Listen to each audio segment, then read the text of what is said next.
Good evening, Royal We. Live chat. Monday night live chat. Royal We live chat. Monday night live chat. Good evening, everybody. So good to be here. I was singing my little ditty right there just to make sure that things are rolling and I can hear myself and I'm getting good sound. And I'm hoping to see a lot of you tonight here on Royal We live chat. Hopefully you all are doing well. Tonight. I'm excited to be here with you. Now, it's getting colder out here in the Midwest. That's why, hey, Jackie's in the house. First one. Tanya, coming in a close second. How are you? It's good to see all of you here. Thank you. I know we're starting about 15 minutes late. It's getting a little cold out here in the Midwest, so I'm just making sure I'm prepared and getting my beanie on and all this and that. Hi, Alex. How are you doing? It's good to see you. So for those of you who are new to Royal We live chat, welcome. This is an opportunity just to hang out, chat, talk about stuff, talk about ideas. Hey, Minnesota Jude, what's going on? Enoch is in the house. Welcome, Enoch. It's good to see you here. I'm glad that you're here with us. One Hope for Heaven is here. Hey, yo. Well, what's going on, everybody? Revived Lady. Mark Hobbs. Lindsay from Nashville. It's freezing here, too. It is getting cold. We had a tornado just the other night, and it just, gosh, man, it went literally like right by our where I live, just real close by. And it's very surreal, the whole experience of being around a tornado. I think this is like deja vu talking about it. I remember talking about it before, but there's a very stillness. Oh, I know why I'm talking about this, because the tornado was Friday night, and Saturday morning I had fellowship, and so I mentioned it Saturday morning, I believe. But it's very weird when you are in a really weird storm situation. There's a calmness that it's hard to explain. Like, I walked outside Friday night, and there was literally no wind, no nothing. It was just still. Like, you couldn't even feel a breeze. Like, nothing. It was just, you couldn't see anything. You couldn't see the sky, no stars. Everything was covered. But it was so still that it was eerie. And then within, like, moments, this gigantic tornado storm front just appeared. Lightning flashing all over the sky. Sirens were going off. And this is how these things just work. It's almost like these storms suck all of the air out of the surrounding environment, just suck all the air into them. And so you don't even know. I could imagine before there was ever any sirens or anything like that, people would walk outside going, oh, it's just so still out here, you know? So now I know what they call the calm before the storm, because it really is calm and it's deceiving. And if you are in a place where you get hit by tornadoes and you get suckered to go outside because it's calm, literally within seconds, you've got like moments. Then that storm front shows up and a tornado can just drop, and it's crazy. So we went through all of that, Kevin, but it was hot. Yeah, it was. It was warm. It was warm. Yeah. Your teeth? What's wrong with my teeth? One Hope for Heaven says your teeth. Your teeth are looking great. Thank you, One Hope for Heaven. I'm talking about storms, and she's like, the teeth. Ah. So for those of you who don't know, I'm glad. Thank you for noticing my teeth. Listen, I want to tell y'all something. I don't have new teeth, but I'm doing Invisalign. How many of you have heard of Invisalign? What a radical change of subject. Thank you, One Hope for Heaven. I've been doing Invisalign, and so I'm straightening my lower teeth. Yeah. Anyways, so Invisalign. So if you notice my teeth straightening out over time, that's why.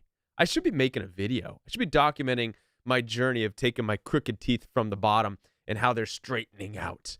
Invisalign is cool. I'm enjoying it. Thank you for noticing. One hope for heaven. So at any rate, yeah, it makes me smile.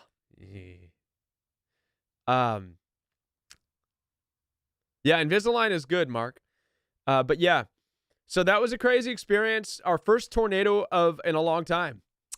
So from what I understand, back on the subject of tornadoes, a couple of them did touchdown in St. Louis. One touchdown up in Bridgeton or Northern. They always move northeast, and yeah, they like hitting the same spot. Never exactly where I live. It always just kind of goes around us, so we get the sirens and all that stuff, but it never lands where we are. And I'm not sure geographically if that is part of it. Where I live in the Midwest, around near the city, it's very hilly, a lot of hills, a lot of houses, a lot of dips and stuff. And so from what I understand, tornadoes won't really touch them. They need big flat spaces in order to not disrupt that wind. But I mean, to be honest with you, I think a tornado would hit anywhere. I mean, hills or not, whether or not it lasts long enough, sure. But as far as when it first drops, I have no doubt in my mind that one could drop anywhere here and can do some damage before it goes away. But anyhow, they dropped up in northeast St. Louis, destroyed some airports like they always do. One landed in Illinois, not too far away, just ripped apart an Amazon warehouse. And sadly, I think 6 people were confirmed to have lost their lives in that Amazon warehouse who were working that night. Those Amazon warehouses, from what I understand, have people working 24 hours. This is the other scary thing about tornadoes, is for whatever reason here in the Midwest, they're always late. They're always at nighttime. It's like 9 o'clock. From 8 o'clock on. I almost prefer, I wish it was at daytime, but it's not. It happens at night, so oh my gosh, if bad things happen, you've got the rest of the night of no seeing anything, and it's just a mess. But anyhow, yeah. So let's talk about narcissistic abuse. How about it? Chevy Len says, your video today reminded me the day my 9 and 10-year-old are going to find out about Santa. They will be upset with me and call me a liar. Yeah, well, listen. I think they already know, probably. Kids already know. I knew from school. I don't know where I found out. I used to get gifts when I was a kid from Santa. And at some point I realized it was just mom and dad, or grandma and grandpa. I think I noticed when I would see packages. I was probably 8, 9 years old. I'd see packages at my grandma's house, and Santa and my grandma had the exact same signature. And I think that I just started to, and wrapping job, by the way. My grandma's presents were wrapped just like Santa's presents. Same paper, same style, neatly little wrapped. I'm like, okay, wait a minute. I'm starting to think my grandma is Santa. And there's truth to that. My grandma was Santa. So, but I'm glad that you liked that video, y'all.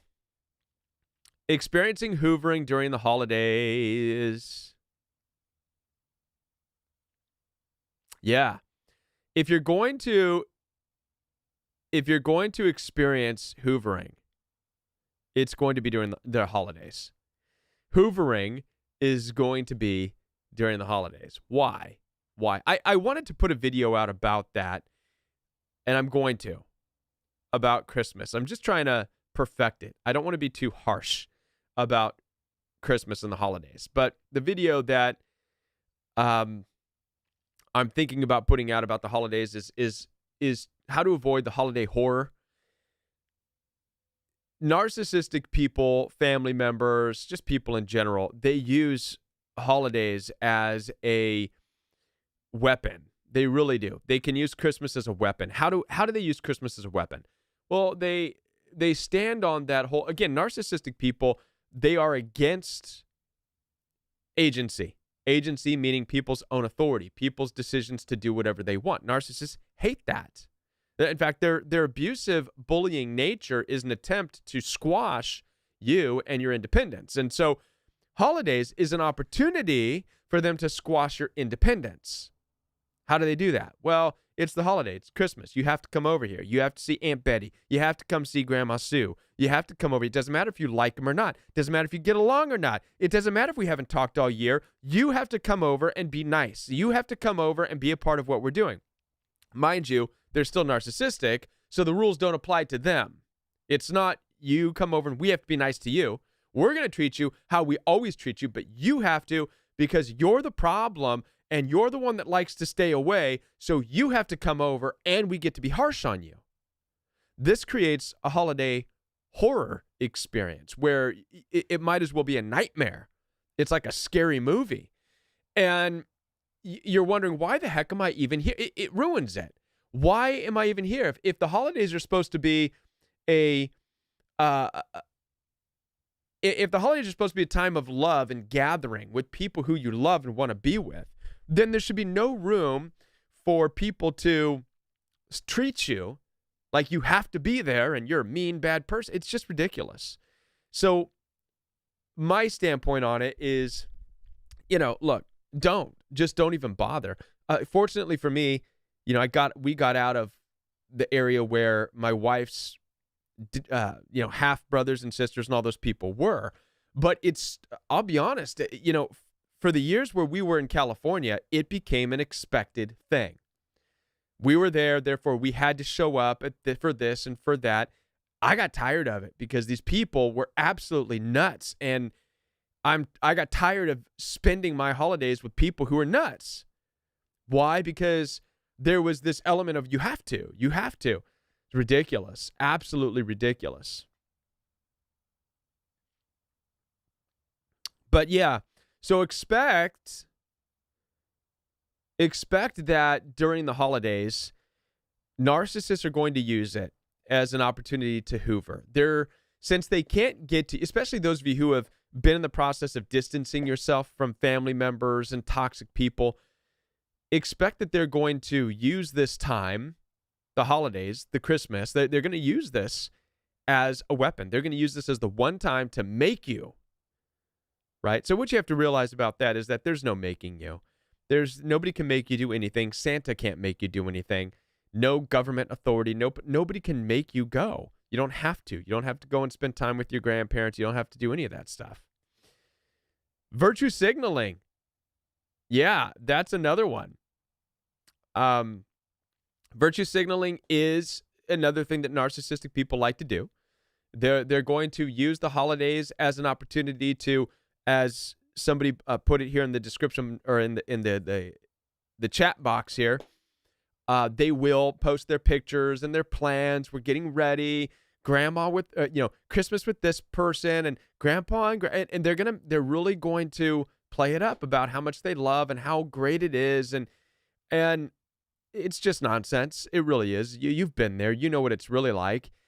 But not only that, but they're also going to use it to send out mass messages, reach out to all of their friends. That's a part of virtue signaling too. Put out their Facebook posts about how they love everybody. You know what I mean? And this and that. And it's just ridiculous. It's absolutely ridiculous. So, but you know what?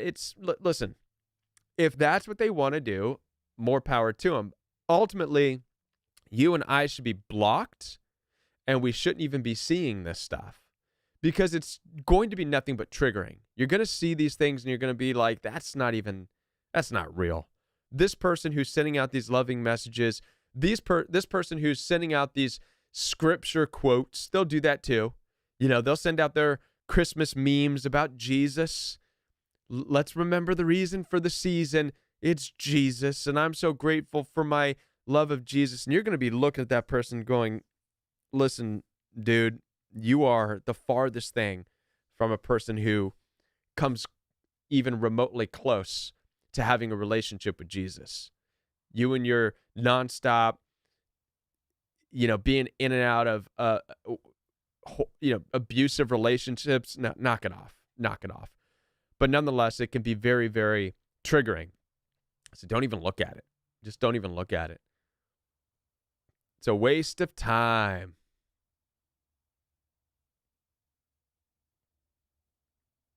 Yeah. Fake book.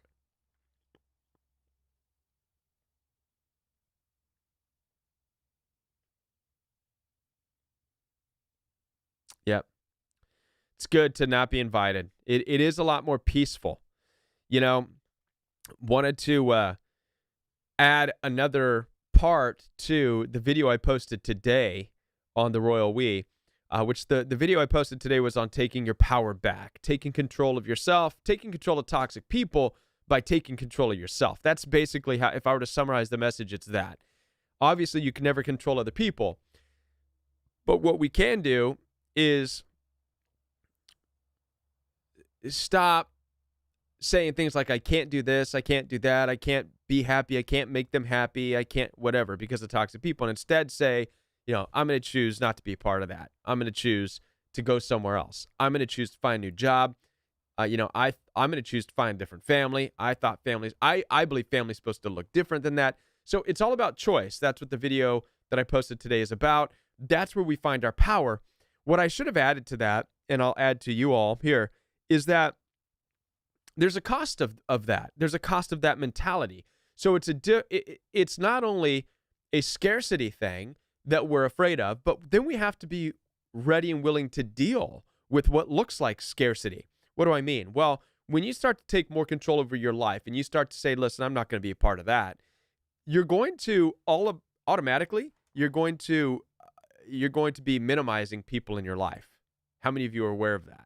Right? So maybe at one time you were used to being surrounded by a bunch of people. You thought, this is life. I got to have all these friends and woo, I'm the popular social one. Well, listen, the moment you start living to take care of yourself, the moment you start living to take control so that you avoid toxic people, then the moment you do that, the moment you accept that others are going to be able to tell, they're not going to mess with you. So in a way, you win. No narcissistic people mess with you.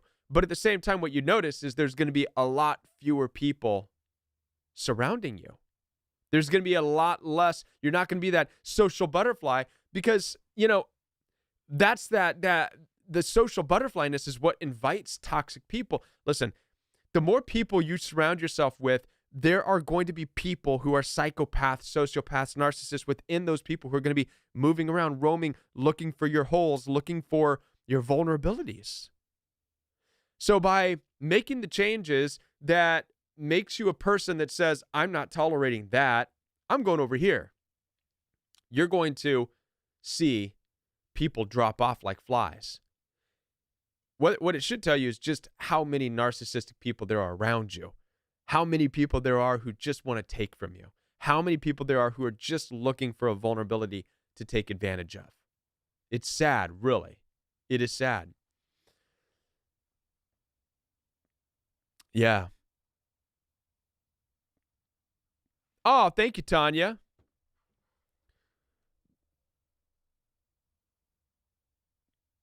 Brett says he's not wearing a mask. Should I be wearing a mask? Thank you, Tanya. I saw this person telling me you should be wearing a mask.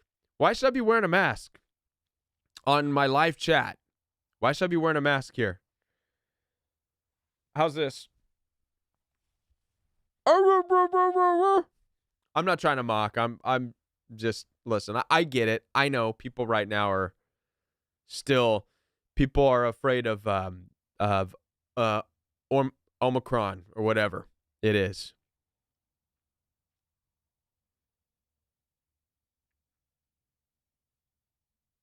Yeah. So at any rate, Brian, go bye. Sorry. Yeah, thank you, Tanya. Tanya, that's why I love you. You're always taking care. Everybody, give a hand to Tanya. She is just on top of it. Everybody's wearing masks. I don't know where. Listen, here in the Midwest, I'm going to be honest with you. nobody's really, I take that back. I can't say that. There are a lot of people wearing masks, but there's a lot of people not. Here it's just personal choice, it's personal preference. People going to stores, some are wearing masks, some aren't. So it's not mandated. It is what it is. Some people some people feel comfortable wearing masks, others don't. I might wear a mask depending on where I'm at if it's mandated, if I'm going indoors, but I don't otherwise.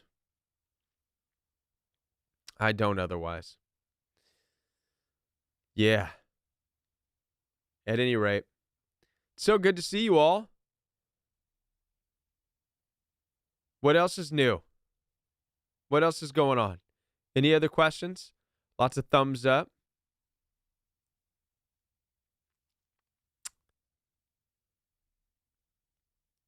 Hunting bottles of whiskey.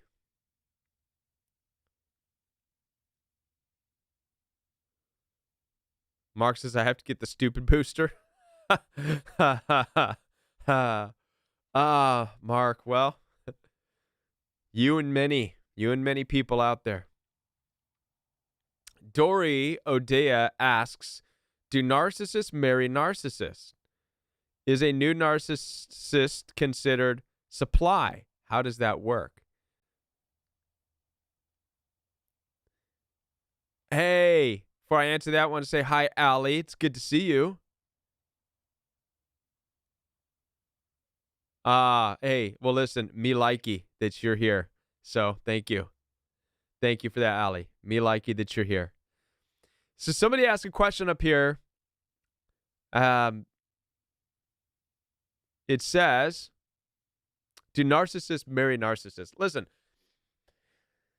a narcissist will marry anything. Quite literally.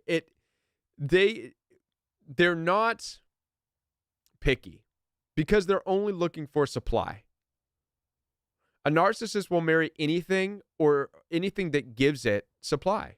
And what is supply? Supply comes in the form of basically just doing things for them. Sex, cooking, So a narcissist will marry anything that just gives it what it wants.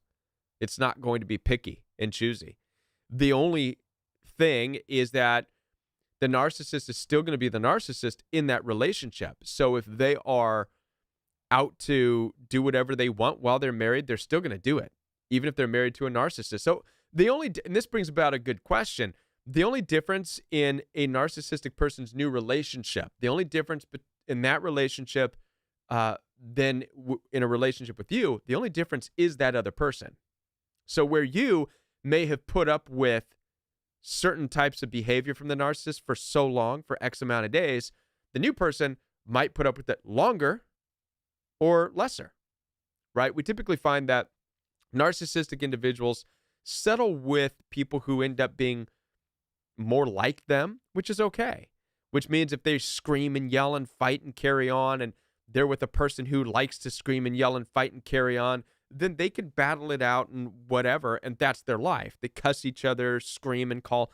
This is what we have to understand, is that perhaps another person with them is okay with that, but you're not, and neither would I be. You know what I mean? I couldn't imagine being with somebody who just wants to yell, scream, and throw pots and pans, and what am I supposed to do? Pick stuff up and throw them back at her? It's kind of like, you've got to be able to find a person that is suitable for you. I look at the situation, for example, with Johnny Depp and Amber Heard. Okay, we all know now that the actress, right? Amber Heard was on trial, and she admitted to hitting him and punching him, and he did some things too, but nonetheless, it was just a horrible relationship. You know what I mean? But maybe Amber Heard needs a guy. I think there was a picture in the hospital of Johnny Depp with his finger cut off or whatever. Really weird stuff. So maybe Amber Heard would get along better with a guy that's going to beat the hell out of her. Maybe she wants that. Maybe she'll like that. So she'll throw pots and pans, and then he'll take a baseball bat and hit her upside her head, and then she'll wake up and be more in love with him. I mean, who knows? You're talking about people who are just They're off the charts, and they're in their world. So you can't look at their new marriage as, why is it lasting longer, or is the new person going to get what I never got? It doesn't matter. At the end of the day, they're still the same person, and you have to understand that. If you're not the type of person who wants to be in a relationship of yelling and name calling and fighting, then you have no business being a part of it. You have no business desiring it, right? You should say good riddance and goodbye.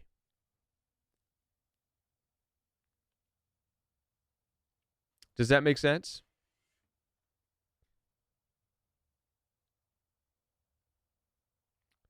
Do married narcissists take one or the other down?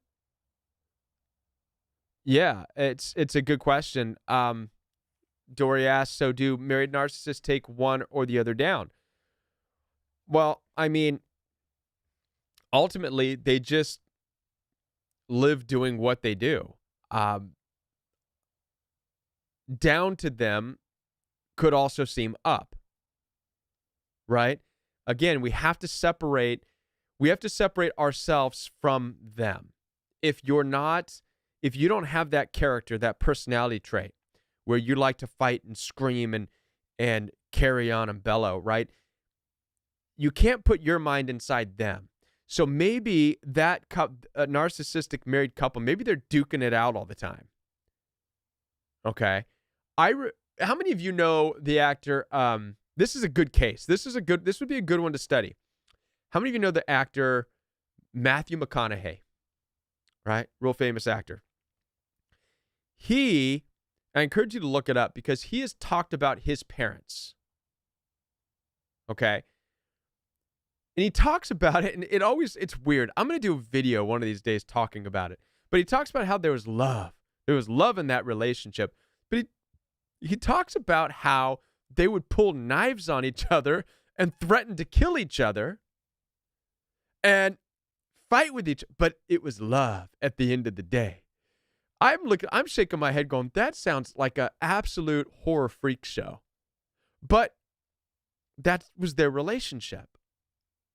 Okay, so what am I trying to tell you?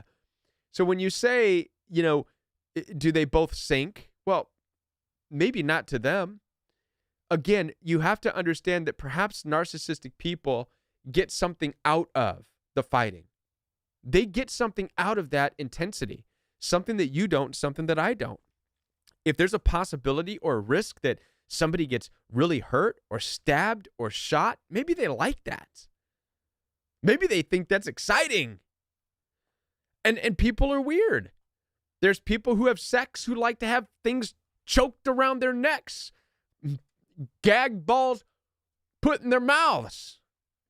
And I'm not trying to say this just to trigger anybody or to get overly sexual. I'm just trying to tell you, to each is their own in a lot of these things. The goal here is not to say, look at that and say, well, is it just going to be in a sinking ship? The goal is to say, that's not for me. Period. End. That's it. That's it. Does that make sense?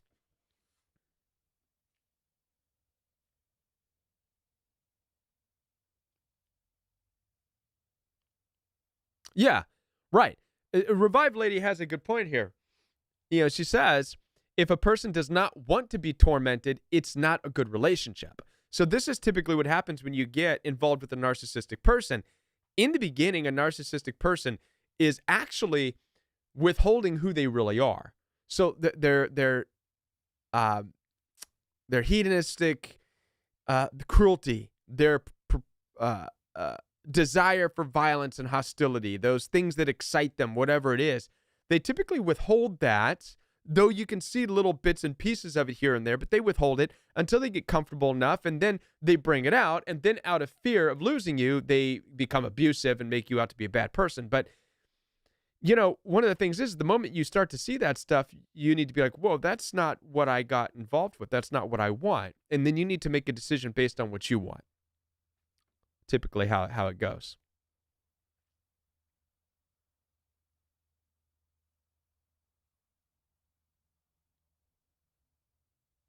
Yeah, and Then there's also that what Joe in the Know says, narcissists that are married, they do go against each other if they are not fulfilling each other's needs.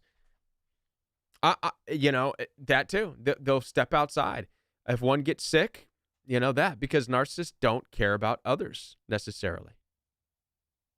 It's just all about supply. If they're having their needs met, they're in it. It's really all there is to it.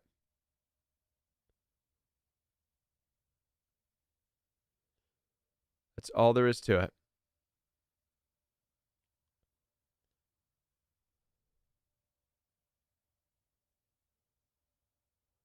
Minnesota Jude says, love is abuse. It's confusing. I don't believe love is abuse. I don't believe love is abuse. Abuse is abuse. Love is love. I believe they're two entirely different things. We live in a world where a lot of narcissistic people have confused abuse for love. I saw that growing up. I had a stepfather who would cuss my mom out and then say, it's because I love you. It's not love. Wanting to watch another person hurt is not love in any capacity. It's just not. That's why I disagree with Matthew McConaughey saying that his parents really loved each other. I mean, I don't know. Threatening each other with knives? Yeah, you can't call that love. I mean, it's something. Maybe it's their battles for respect, but it's not really love. I don't know. Interesting.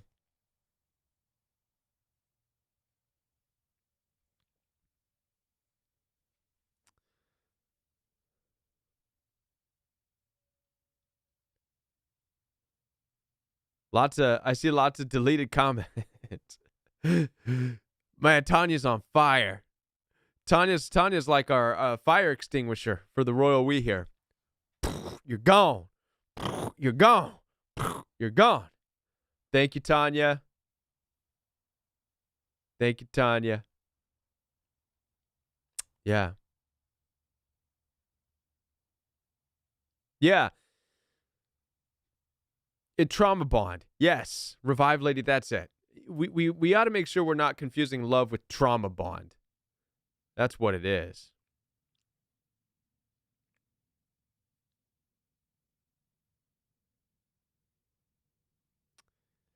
Yeah, Allie says I like the hat. Thank you. Fighting makes me feel sick. I don't like it. Yeah. Listen, I'm a person that doesn't like to really fight at all myself. I mean, but don't get me wrong. In any relationship, you're going to have disagreements. And you are going to have fights. You are going to have fights. But the true character of a person who doesn't like to fight is going to come out because they're going to catch themselves. You're going to catch yourselves in the fight. You're going to catch yourselves with what you're saying. You're going to calm down and stop for a minute and listen, or you're going to go and walk away and calm down and come back. And if you've said something wrong, you're going to think about it. You know what I mean? But this bit about just ramping up the cruelty just to win, there's no love in that. There's just no love in that. You know?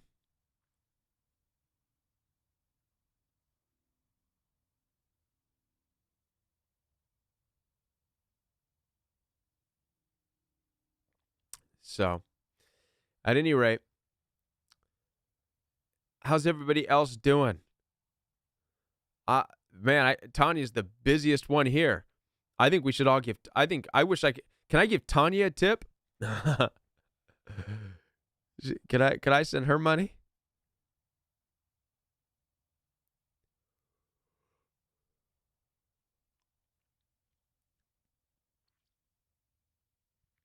Well, it's good to see all of you here tonight. I'm glad that you're here.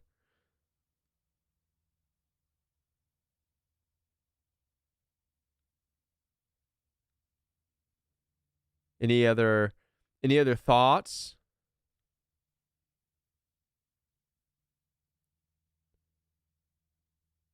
Yeah. Yeah, Allie's on point right there. I would rather come to a consensus decision and call it all good. Yeah, just come to a mutual understanding, come to an agreement. Energy Impasse says, can you give any advice on co-parenting with a narc, please? co-parenting. That is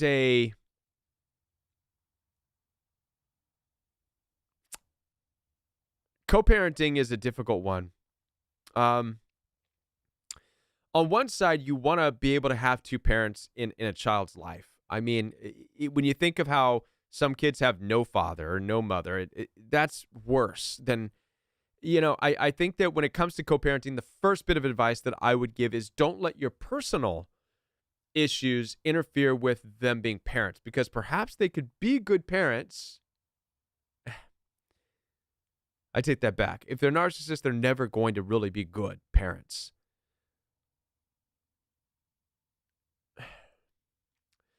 But at the same time, you can't let your personal issue with them be what pushes the child's mind.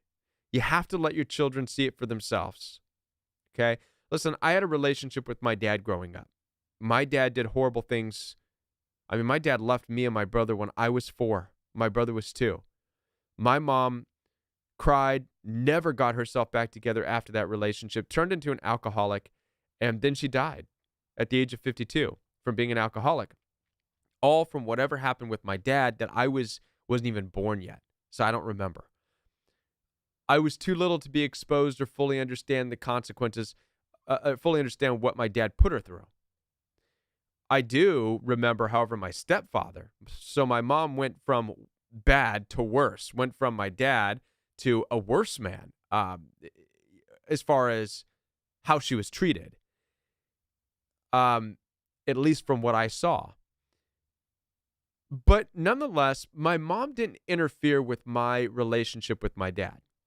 My mother let my dad be a father every other weekend, and I enjoyed it growing up. It wasn't until later in life that I realized my dad was not that great of a person.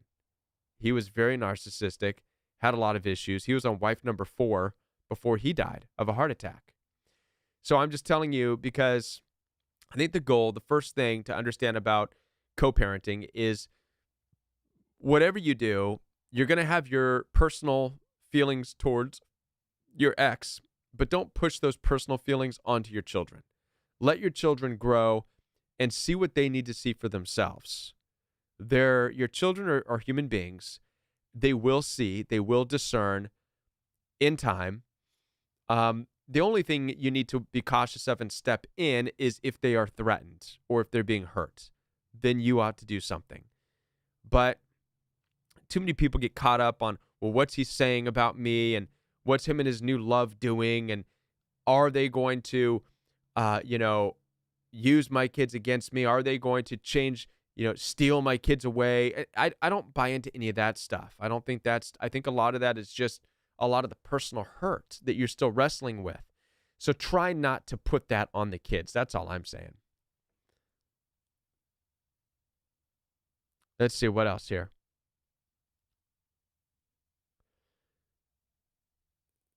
Jackie asks, how do we cope when it's a lot of double talk, saying without saying type stuff? So I don't cry. I keep shutting down. Double talk. I'm not sure. I'm not sure what that means. I'd have to look that up. Saying without saying type stuff. I'm not sure. Could you formulate that question a little bit differently? I'm not too familiar with the double talk. I know sarcasm. I know narcissistic people can be very sarcastic. One of the things that I experienced a lot of with narcissistic people is them talking to each other about somebody else in the room, but loud enough for the person to hear. I think that's just rude. Very sad. So I'm not sure if that's what you're talking about, or if it's them insinuating things without actually saying things. I experienced a lot of that too.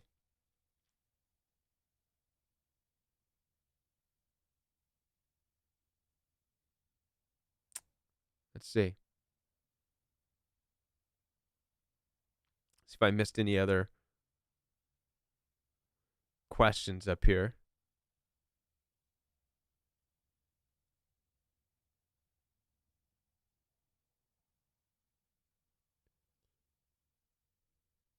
Oh, Lindsay had a comment deleted? Why did Lindsay have a comment deleted?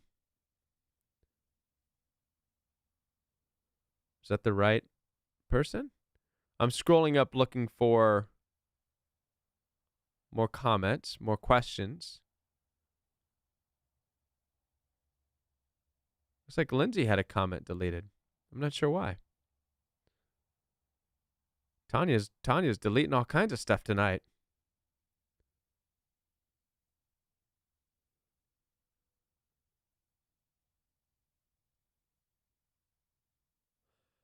Oh, I see. Okay.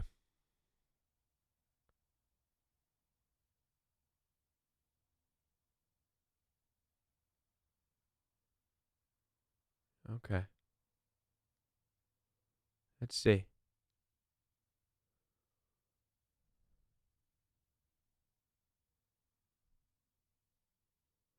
Lindsay, I saw your question, Lindsay. Um, I'll address it.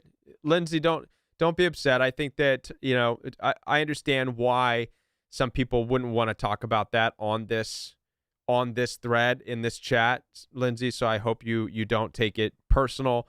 We just try to make sure that we don't cause division or bring things up, because sometimes these questions can start to bring up lots of really weird, heated stuff amongst people in the chat.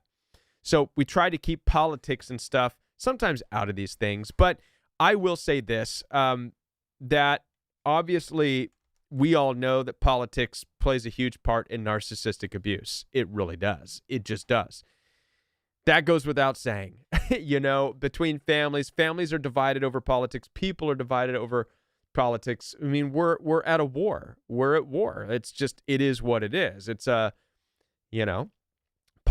political world is at war. We're not at war, but the political world is at war. And depending on how much you're into one side or the other in the politics, you're going to look at the other side as evil, I guess, So, yeah, I've seen that. Listen, I've seen families torn apart and devastated because of political conversations, because of that war. So that's a big part of it. Pretty sad that it's come to that, but that's what war looks like. It just is. What's really sad about it, to if I could answer that question, Lindsay, is that I think that this is where we see love fail, right? You would think that people would love people on a personal level, right? As a human. I love you as a human being. But sadly, when it comes to the political world, it's almost as if people stop looking at people on the other side as human beings for whatever reason. That's the saddest part. But that's with any war. That's what war takes. War takes the ability to not look at other people as human beings. And our history is riddled with wars. America's history is wars. And I mean, it just is. And I know a lot of people, and I'm not going to sit here and say war is always horrible and bad, because here in America, we have freedom because we had to fight for it. And people forget about that, We had to leave the monarchy or whatever of England or whomever, the Britons, and it wasn't an easy separation. Listen, I'm in for Royal We Fellowship. For people who are part of Royal We Fellowship, I'm talking about the book of Exodus, and I'm talking about how Moses led the Hebrew people out of Egypt. And it wasn't an easy transition. The people didn't want to go, but the Pharaoh didn't want to let them go. And he waged war against the mixed multitude, chased after them and Moses. And And then obviously the sea parted and then swallowed up the Pharaoh. But, that type of thing happened over and over and over again. Great Britain did that to people when they left to go to America. And so war broke out. The people had to fight back against the Britons to fight them off. America was born out of war. And America got pretty good at war because I think America realized that that's what's going to keep the way of living is fighting. On individual levels, we have to do that too. Sometimes we have to fight. We're put in positions where we have to fight to protect ourselves, protect our families, whatever, At any rate, I don't know how we got to start talking about that. Yeah, but we don't talk politics here on this. We don't talk about one side or the other, except just to say that if you're on either side of the extreme, it's a war. What are you going to do? What are you going to do? Except, hopefully, protect yourself. You know what I mean? In the situation, protect those that you love. Try to find balance. Try to find commonality. But at the same time, not allow yourself to be forced. That's a very delicate, dicey area, right? Mark says, why do narcissistic parents cut you down when you're not as successful as they are in life? That's what narcissists do. They like to cut people down. My response to that would be, listen, you just have to say, I don't want your life. I'm happy for you that you're successful, but I don't want that. Here's what we need to let people know. Parents, anybody who's narcissistic and trying to cut you down, look, just simply say, listen, if you don't want a relationship with me where I'm at, meaning you don't have joy being around me, then don't be around me. But don't come around me saying you've got to be like this. You don't have the success that we do. We don't want that. So put it back on them. You know what I mean? Stay away. We don't have to have a relationship. Period. That's it. That's it.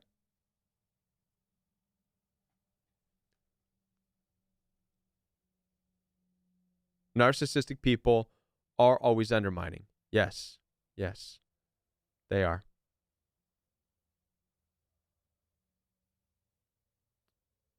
They are. Yeah. And NJ Philly is absolutely right. You could be more successful than them in many ways, but they're still going to undermine you.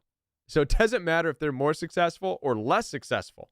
Listen, they will undermine you because that's just what they do. That's what makes them feel. It's not even their success. Here's what's interesting about narcissistic people. Obviously, it's not their success that allows them to feel better than you. Right? If it was just the success, if the success that they have is the reason for them to undermine you, then they wouldn't undermine you. Okay? But the success in their life isn't enough. No matter what they have, it's not enough. They're not satisfied until they are putting other people down, physically, mentally, emotionally.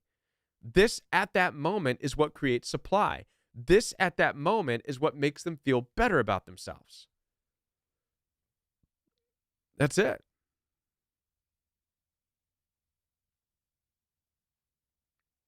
Listen, I am about to run out of battery, so I'm going to have to sign off tonight before it runs out. So I'm going to say goodbye. No phone calls tonight, but that's fine. That's okay. It was great being here with you all, chatting with you. Next Monday night, we will be here. Same time, but hopefully closer to 9 o'clock. Hopefully we'll get some phone calls next Monday night. Watch out on the Royal We channel for new videos. I am making a brand new channel that I'm going to be sharing more conservative views on. Don't know what the channel name is going to be yet. Still thinking about that. So, but I will post links to it, and hopefully you'll like some of the videos that I post. I am still going to be doing the regular Royal We videos as well. I just feel like I need to start another channel because some of the things I put on the Royal We channel, I've seen division, I've seen kind of weird things, and I don't want the Royal We to be that. But I do want another channel where I can express some more conservative views, hopefully in a way that will just help bridge things together. Not divisive, but just conservative views. I think there's nothing wrong with being conservative, especially in this day and age. And so watch out for that channel, and should be popping up this week. And I hope to be doing some interesting things on that channel that are different, unlike the regular Roe videos. So keep an eye out for that. And we'll be back next Monday. Saturday morning will be Royal We Fellowship. So for those of you who want to be a part of that, you be a part of that. And have a great night, everybody. Bless you guys. We'll be back next time.